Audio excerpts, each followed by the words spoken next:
Hi guys, welcome back to my channel, and for today's video I decided to do a story time about my pregnancy and delivery. And you know, it's a pretty interesting story. I still look back at it and it shocks me at how it all went down. I never thought that my first pregnancy was going to be this way, but here we go.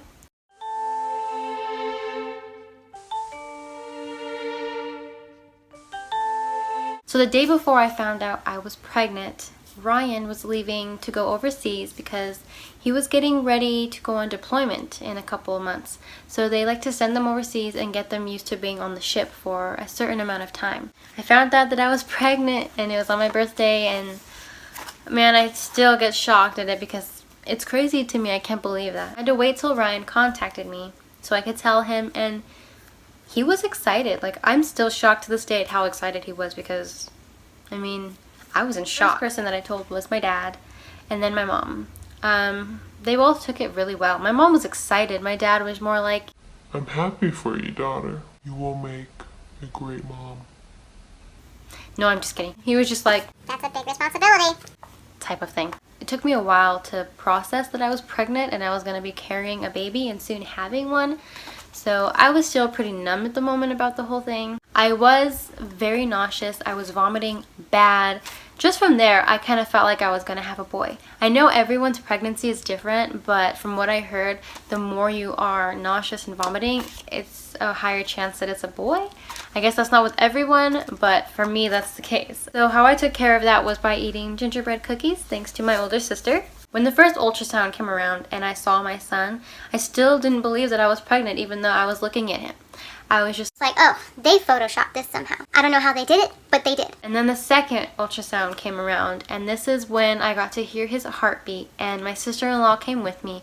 And even though I heard his heartbeat and he was bigger, I still did not believe it. Later that night, it hit me. I was just like, oh my god, I'm gonna be a mom. And finally, I'm able to find out the gender. And me and my husband were fighting over this because he really wanted a girl and I really wanted a boy. Finding out the gender was really nerve-wracking. My mom and my brother went with me. Picking my son's name was hard. I wanted to name him after my husband, but my husband didn't want to. He wanted his son to have his own name. We ended up going with Ramez.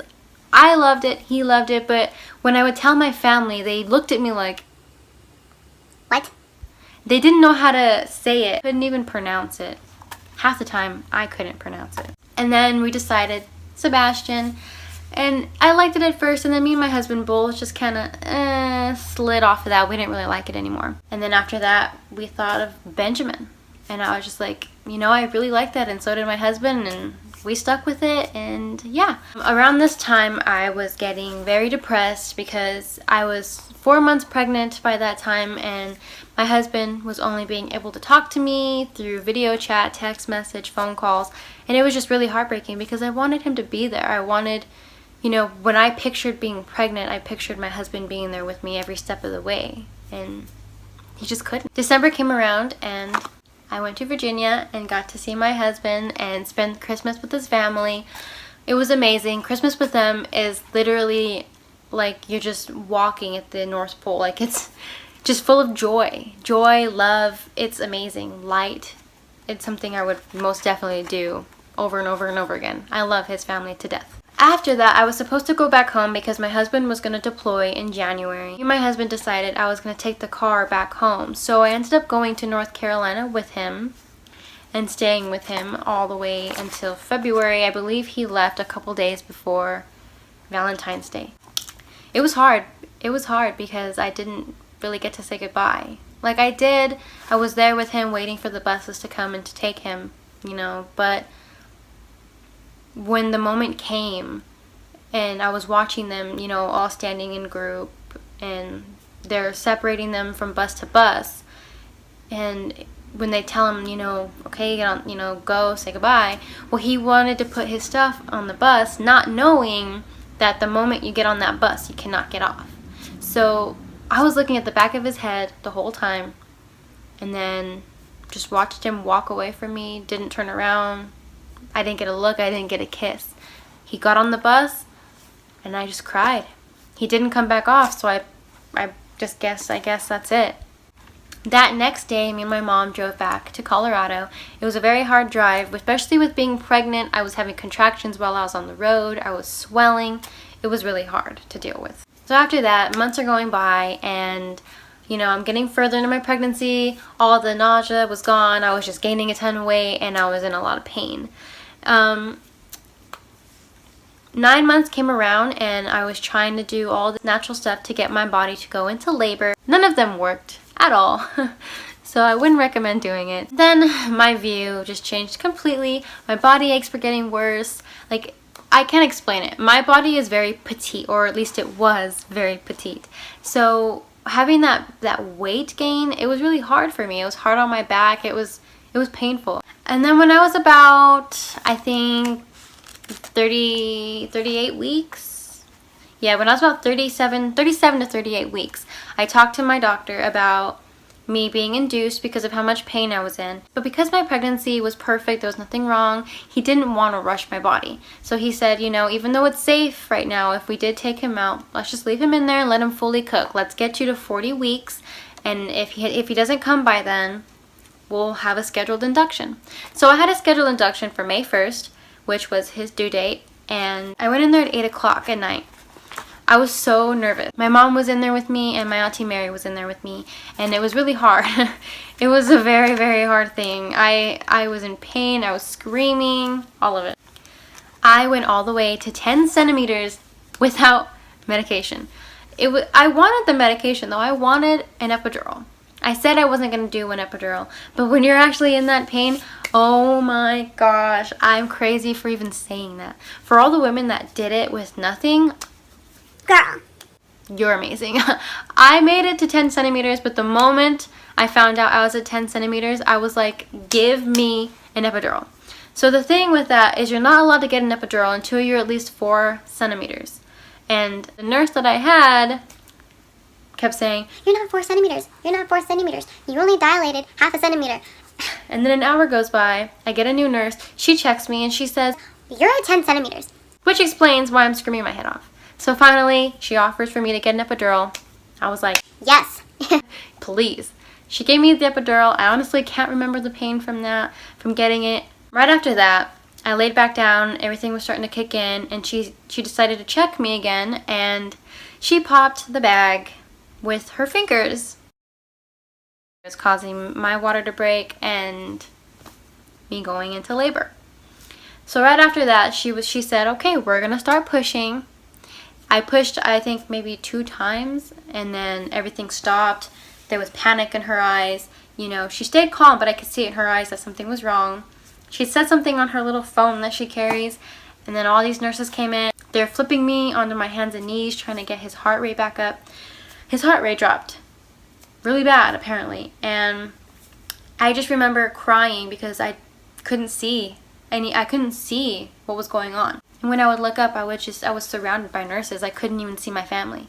I can hear them crying. I was crying, saying, please don't take my son from me. Like, I really thought that the Lord was going to take him from me.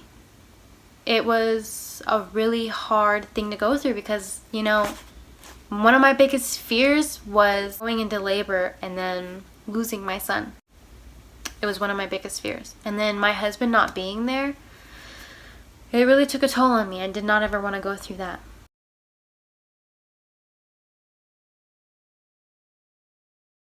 So I was praying, my mom was praying, I was telling everybody to pray and telling them to say, to tell him, don't take him, do not take him. I was yelling at him in the OR, you are not allowed to take my son, you are not allowed to take my son. The amount of times that I was saying it and how heartbroken you could tell I was, the nurses that were in there were crying. Some of them had to leave the room because it was unprofessional at how they were crying, but that's how serious and how hurt I was. I was not going to let him take my son. But let's go ahead and make it a little funny now. So I'm laying on the table and I'm waiting for my mom to come back there. Apparently, when my mom was trying to put the bunny suit on to go back there with me, she tore her ACL. So this is her knee, okay? Well, it snapped and her knee is able to move around. So when she would stand up, it would just kept doing this and it just kept going out of place, causing her to fall. So I'm laying there waiting, crying. And some lady comes in there, and I am so mad at her for the way she broke this out to me. But she came in there and said, Honey, your mom broke her leg. She's being rushed to the ER. What? my mom, What? I was shocked. I was just like, are you kidding me right now? Really, Mom? Today's not your day. Today's my day. I need you. I was really upset. Shortly after, my aunt comes running in. I can see the worry in her eyes, you know, the sadness in her eyes. And her composure, I think, is what got me through it. After that, I honestly don't really remember much. I just remember shaking really bad. And then finally they fixed me, they stitched me up, and I was with my son. I finally got to hear from Ryan. He called me, all of that. Everything was great. It was crazy. I look back at all of it, and I'm still shocked at all of it.